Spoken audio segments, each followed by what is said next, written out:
요즘에 언론에 보면 대한민국이 부채공화국이다 뭐 이런 얘기를 많이 써요. 근데 그건 이제 대한민국뿐만이 아니고 전 세계 모든 국가들이 예외 없이 겪는 현상인 것 같아요.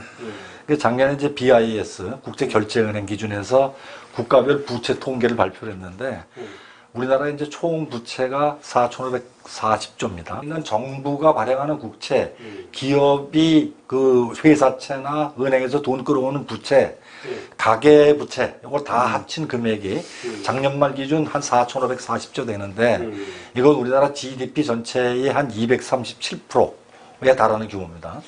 세계 3대 신용평가 기관 중에 하나인데 언론에 보면 뭐라고 그랬냐면 우리나라 국가 부채 비율이 46%에 달하면 이것은 우리가 45%를 넘지 않겠다고 기재부에서 피치 IBC에다가 설명을 한 모양이에요. 그래서 이게 만약에 46%가 넘으면 대한민국의 국제 신용평가 기준을 신용평가 등급을 낮추겠다 하고 이런 식으로 이제 어떻게 워닝을 하는 기사가 나왔어요. 3차 추경까지 플러스가 되면 45%가 넘습니다. 우리가 45%가 되니까 46%면 간다.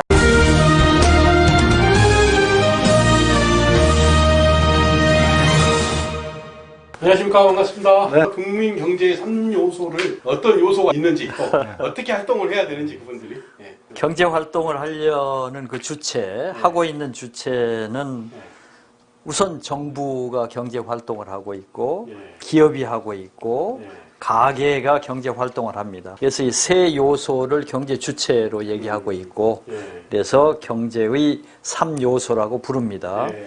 개별 주체들은 해당 국가의 법과 제도 테두리 안에서 각기 다른 경제 활동을 하고 있는데 이들의 활동은 서로 밀접하게 연결되어 있고 그 밀접한 관계 속에서 경제는 이루어지고 있습니다.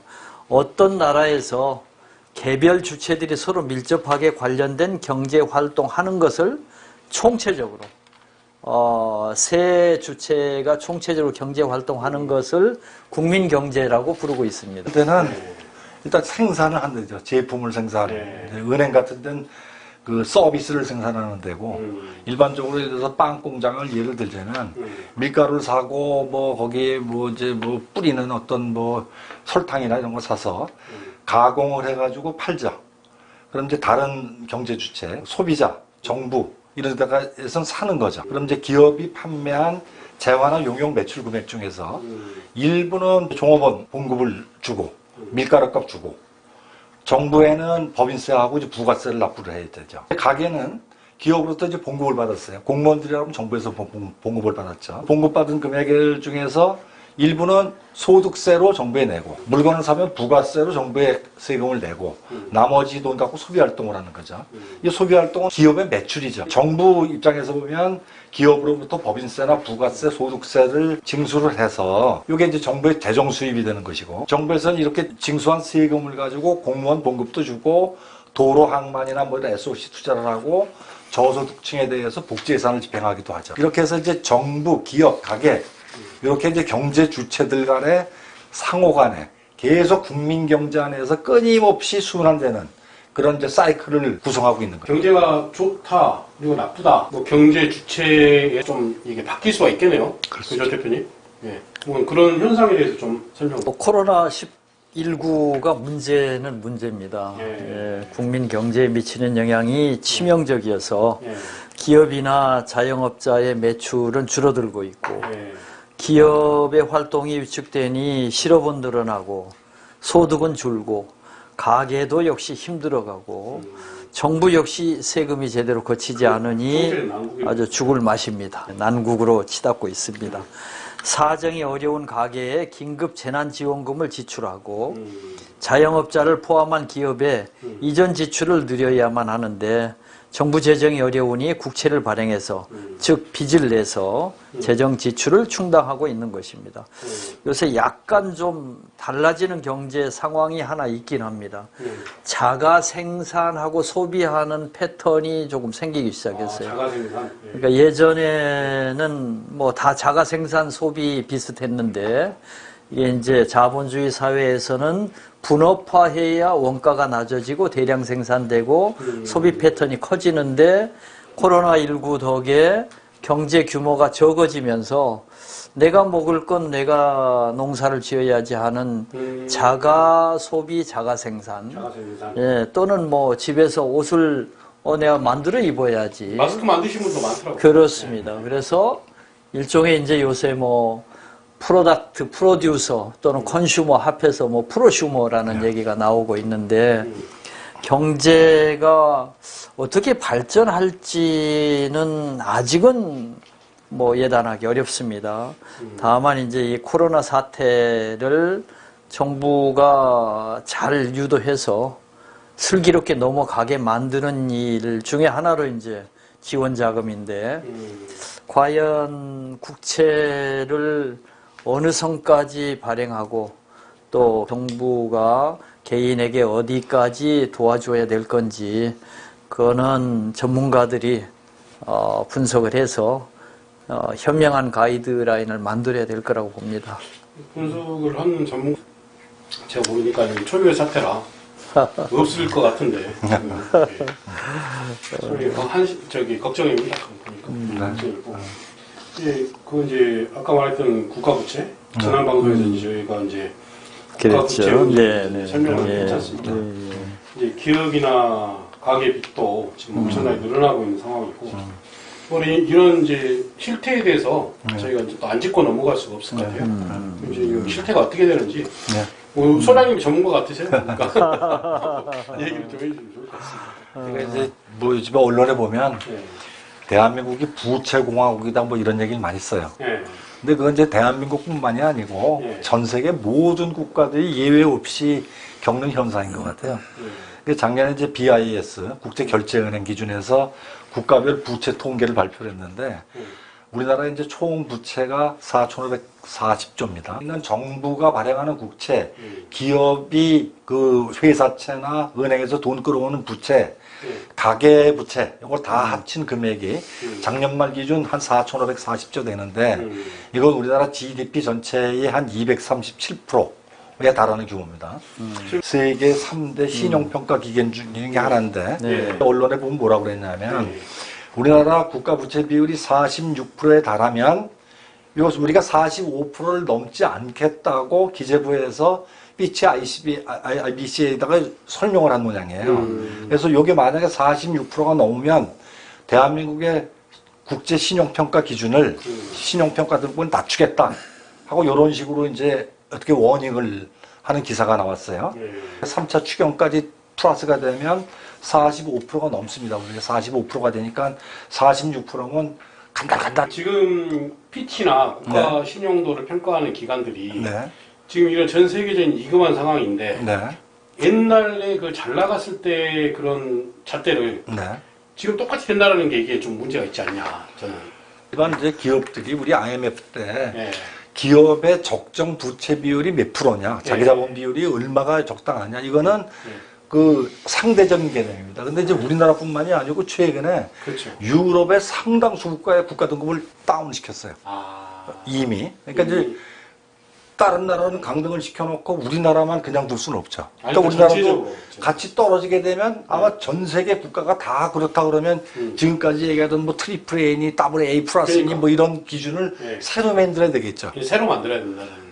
하지만 그거는 이제 우리가 할 얘기는 아니고 그런 S&P나 무디스나 그 BCI 이 친구들이 할 얘기지 우리가 거기까지 간섭할 얘기는 아니라고 봅니다. 그리고 이제 저희가 보통 얘기를 하면 그 전에 하다 보면 이제 이런 부분들은 이제 전체적으로 다 어려워지니까 좀 낮춰야 되는 거 아니야.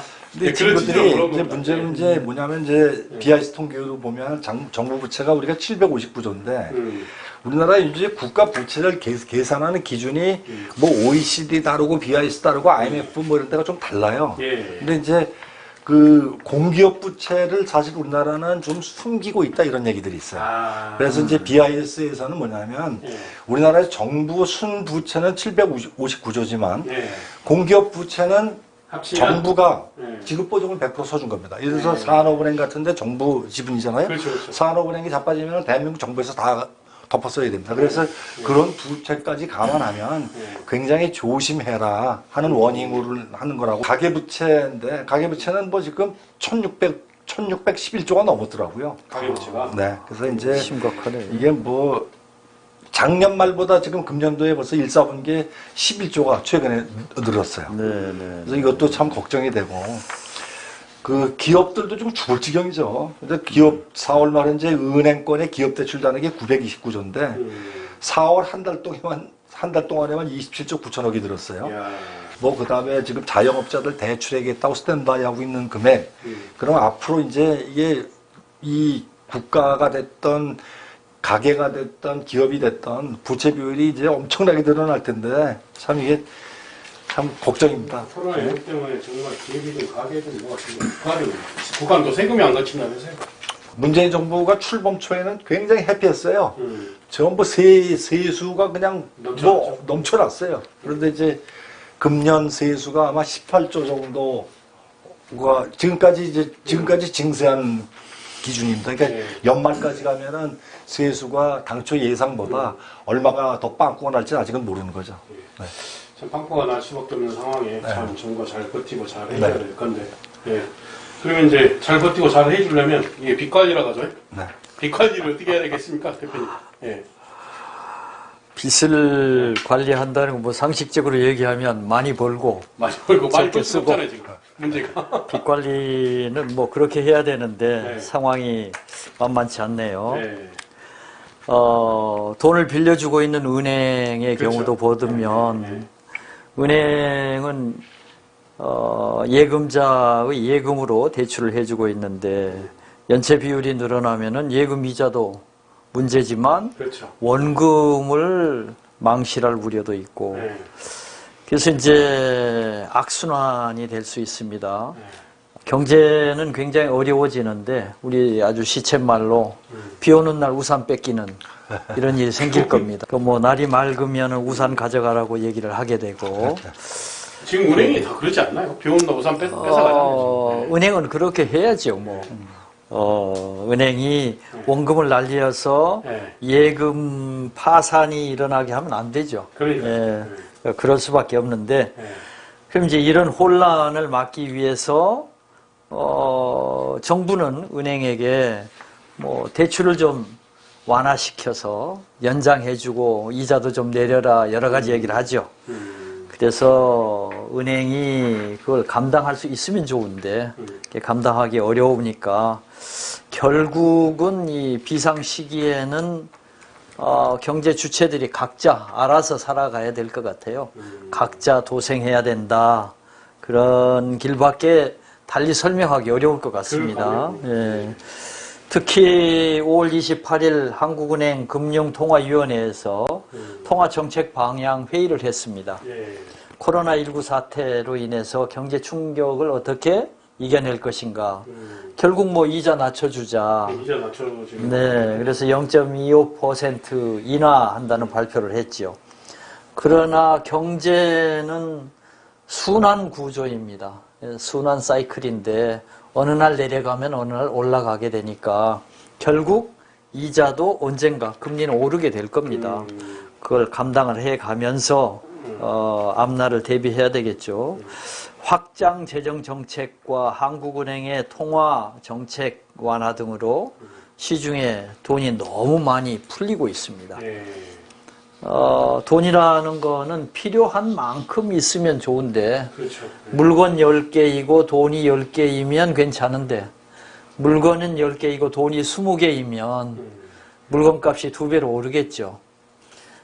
큰 돈이 흘러가려면 결국은 부동산으로 갈 수밖에 없습니다. 이제 부동산으로 대거 돈이 풀린 돈이 몰리면 또 유동성 역습 현상, 유동성이 부동산이라는 것은 쉽게 팔리고 쉽게 그렇죠. 버는 게 아닙니다. 따라서 유동성이 없어지게 되죠. 돈이 묶이게 됩니다. 돈은 말 그대로 술술 잘 돌아다녀야 돈의 가치가 생기는 건데 돈이 묶이면 우리 영양이 아무리 좋아도 고혈압 우려가 있습니다. 이 정부가 그걸 잘 고려하면서 통화정책을 해야 될 거라고 봅니다. 푼다고 해서만 좋은 일은 아닌 것 같습니다. 이제 푸는데 어떻게 이제 잘 쏠릴 수 있는 그런 방향을 또 제시를 해주는 게 정부의 역할이 아닐까 싶습니다. 회수를 어떻게 할 건가도 그러니까. 숙제이죠. 근데 이 경제가 안 좋으니까 통화량을 이제 일정 통화량 한국에서 통화량을 공급했잖아요. 예. 그럼 돈이 가게, 기업 간에 계속 잘 원활하게 흘러다녀야 돼요. 그래서 그걸 이제 화폐 유통 속도라고 그러는데 경기가 전반적으로 다운이 되면 옛날 같으면 2단계, 3단계 건너가던 돈이 한 단계 건너가고 그냥 어디가 쟁여 있는 거예요. 일본에서 그런 현상이 있었거든요. 그러니까 막 불경기가 되니까 긴급재난 지원금 하듯이 돈을 주면 노인네들 보고 돈을 써라 그러는데 전부 다 쟁여놓고, 왜냐하면 경기가 안 좋으니까 내일이 어떻게 될지 모르는 거예요. 그렇죠. 그럼 통화량을 암만 공급해도 이게 원활하게 이게 유통속도가 적정하게 흘러다녀야 되는데 쟁여 있으니까 유동성 함정에 빠진다 그러거든요. 유동성 그러니까 함정. 돈을 암만 풀어도 경제 활성화가 되고 화폐 유통속도가 늘어나지가 않는 거죠. 그러니까 이제 이럴 때 자칫 조금 전에 말씀하셨듯이 부동산으로 돈이 흘러가게 되는 날, 그러니까 그 부동산이나 이런 데로 비경제 적인 측면으로 흘러갈 때, 그러기 전에 한국은행에서는 통화 환수 정책을 제대로 펴가지고 싹 빨아들여야죠. 이럴 때 그냥 어려울 때 돈 풀어놨던 거 싹 빨아들여서 그런 부작용을 미리 막아야지. 요걸 자칫 관리를 잘못했다가 완전히 이제 그냥 엉망돼버리는 거죠. 엉망진창. 이제 뭐 예전에 그 독일에서 달걀 하나 사는데 구루마로 돈을 끌고 갔다는 그렇습니다. 얘기도 독일. 있잖아요. 네. 독일이 2차 대전 이후에 네. 그러니까 그런 그에까지는 안 가겠지만 그러니까 이제 아프리카에서 내전을 할 때 보면 네. 그러니까 뭐 지금 아까 말했던 달걀 하나가 아니라 무슨 야채 뭐 하나를 사도 뭐 화폐가 이만큼 되다 보니까 하루아침에 인플레 되는 것처럼, 물론 우리나라야 그 정도까지는 아니겠지만 그 안심할 건 아니고요. 유럽의 그리스 같은 나라 재정 준칙 얘기할 때 GDP의 당해년도 그 재정 적자를 3% 이내로 관리하라. 이게 가이드라인이라고 그랬잖아요. 스페인 같은데 지금 그 국가부채 비율이 100%가 넘어가면서 이자 금액만, 지금은 글로벌리 마이너스 금리 내지는 굉장히 초저금리예요. 이런데도 불구하고 이자 상환액이 4%, GDP의 4%예요. 그럼 이미 그것만 해도 재정준칙을 넘어갔어요. 근데 만약에 이제 글로벌리 통화환수 정책을 우리나라뿐만이 아니라 다른 나라에서 해서 금리가 올라간다? 그러면 이제 그때 가서는 여긴 뭐 이렇게 대책이 없는 거죠. 상당히 우리나라 좀 조심해야 되겠네요. 조심해야 됩니다. 지금 45%까지 왔는데 여기서는 정말 조심해야 됩니다. 국민이 각오를 좀 해야 돼요. 이 경제 뭐 용어 중에 하나라고 볼 수 있는데 터키시 나이프라는 게 있어요. 그러니까 터키인들이 많이 쓰던 칼, 푸주간에서 쓰던 네모진 칼 있잖아요. 경제를 그냥 팍 잘라서 끊어야 될 일이 생길지 모릅니다. 뭐 우리 가정에서도 가장이 갑자기 회사를 그만뒀다. 그럼 뭐 대폭 줄여야죠. 결정해야죠. 예. 지금 어려운 시기. 그러니까 지금 돈을 이렇게 풀어서만 해결하려고 하면 안 됩니다. 아니, 그러니까 이제 푸는 건 잘했는데, 막 풀었는 거 계속해서 이제 앞으로 풀 거 아니에요. 네, 풀 거에 대해서 어떤 형태로 풀어주고 또 어떤 형태로 다 잘 유도를 하겠느냐. 그러니까 이제 거기에 항상 저희들이 주장하지만은 세법이라든가 거기에 여러 가지 뭐 들어가는 뭐 방향성, 정책의 방향성을, 그러니까 그렇게 잘 흐름을 만들 수 있는 우리가 물꼬 튼다고 하잖아요. 보면. 이제 농사 지을 때 보면 농사가 잘 되려면. 물꼬를 잘 터서 물꼬를 잘 터가지고 물이 잘 움직일 수 돌아야죠. 있도록. 이제 우리가 21대 국회가 상당히 노력을 해야 된다라고 하는 게 그런 뜻 아니겠습니까? 그죠? 경제에 가장 중요한 게 그런 물꼬를 터주는 역할을 하는데 잘 돌아야 됩니다. 잘 돌아야 되고 돈이 잘 잘 돌아야. 돌게끔 만들어주는 경제에 관련된 부처들이나 이런 분들이 이제 그거에 의해서 우리가 영어로 설명도 하면서 그런 내용들을 계속해서 이제 알려주는 경제를 하시는 분들 말씀에 의하면 빈혈이어도 피가 돌면 살고 아무리 영양이 좋고 훌륭하고 해도 피가 안 도는 고혈압이면은 죽을 수 있다. 그렇죠. 고혈압이 피가 잘 돌아서 생기는 거 아닙니까? 피를 못 돌게 혈관이 좁아지거나 그게 고혈압입니까? 혈전. 예. 저 고혈압이거든요. 그러니까 네. 고혈압의 가장 큰 원인은 네. 피가 잘 안 돌아서 네. 이 피를 잘 돌게 하기 위해서 심장이 강하게 밀어붙이는 거예요. 아, 그러겠네요. 예, 그러니까 우리가 동맥경화 하는 것도 이제 그런 거. 그렇습니다. 동맥경화가 아니라 예, 동맥경화 하는 거. 그러니까 동맥경화가 아니라 돈맥경화가 되겠습니다. 동맥경화를 잘 풀어야 된다. 그렇습니다. 예. 예. 약 처방을 잘해서. 그럴 수 있을 것 같습니다. 조심해야죠. 네. 감사합니다 오늘. 감사합니다. 네. 수고하셨습니다. 네, 고생했습니다.